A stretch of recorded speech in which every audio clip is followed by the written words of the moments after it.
મહાકુંભમાં ગયેલા રાજકોટના યાત્રિકો નોંધારા બન્યા। રાજ ટ્રાવેલ્સના સંચાલકો દ્વારા છેતરપિંડી કરવામાં આવી। કુલ 69 લોકો હેરાન થયા। મહાકુંભમાં ગયેલા યાત્રીઓ પરેશાન થયા। રાજકોટના ધારાસભ્ય દર્શિતાબેન શાહ લોકોની વહારે આવ્યા। હેરાન થયેલા શ્રદ્ધાળુઓ માટે રાજકોટ પરત આવવાની વ્યવસ્થા ગોઠવવામાં આવી। સમગ્ર મામલે વહીવટીતંત્ર અને પોલીસ કમિશનરને પણ રજૂઆત કરવામાં આવી। આપણે જાણીએ છીએ કે 144 વર્ષ પછી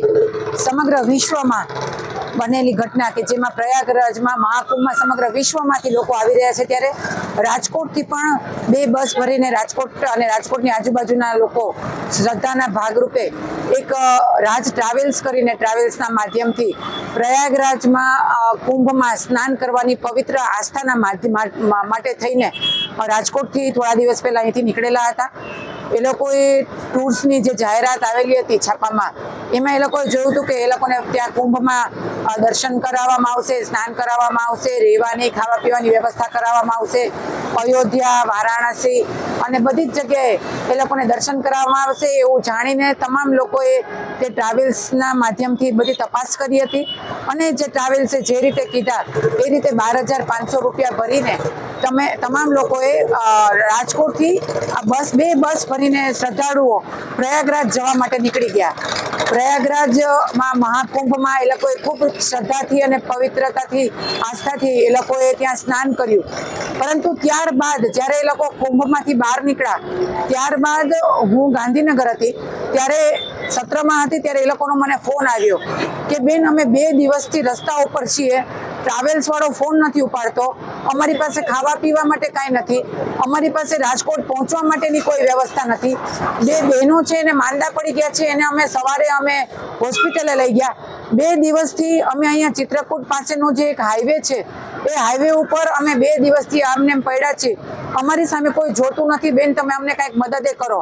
એટલે તરત જ મેં ત્યાંથી ને ગાંધીનગરથી તરત જ ત્યાંથી જ કલેક્ટરશ્રીને અને પોલીસ કમિશનરશ્રીને મેં સૂચના આપી કે આપ તાત્કાલિક ધોરણે ગમે તે સંજોગોમાં આ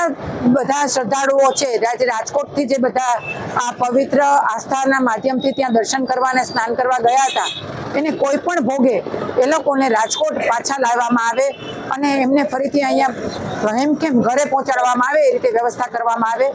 રાજ ટ્રાવેલ્સ લીમડા ચોક ખાતે રાજ ટૂર્સ એન્ડ ટ્રાવેલ્સ, એમાં જ્યારે આ લોકો ગયા ત્યારે એ લોકોને આખું બ્રોશર આપવામાં આવ્યું હતું કે 12,500 રૂપિયા ભરવાના અને તમારે એ 12,500 રૂપિયા ભરીને તમને ખાવું પીવું રહેવું અને આ બધી જગ્યાએ યાત્રાના સ્થળે તમને બધી જ જગ્યાએ તમને સાથે રાખવામાં આવશે, પરંતુ આવું કશું જ કરવામાં આવ્યું નહીં અને માત્ર એક જ જગ્યાએ અને એક ધર્મશાળામાં એક હોટલમાં એ લોકોને નાઇટ હોલ્ડ કરાવ્યો, બાકી બધા જ દિવસે આ લોકો બધા રસ્તા ઉપર અને બસમાં એ રીતે રહ્યા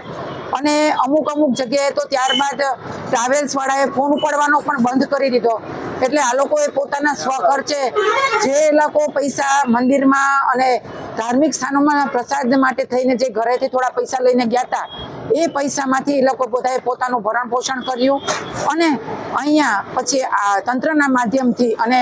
મેં જે અહીંયા સૂચના આપી હતી એ માધ્યમથી આજે આ તમામ લોકો 2 બસ ભરીને તમામ લોકો હેમખેમ રાજકોટ પહોંચી ગયા છે।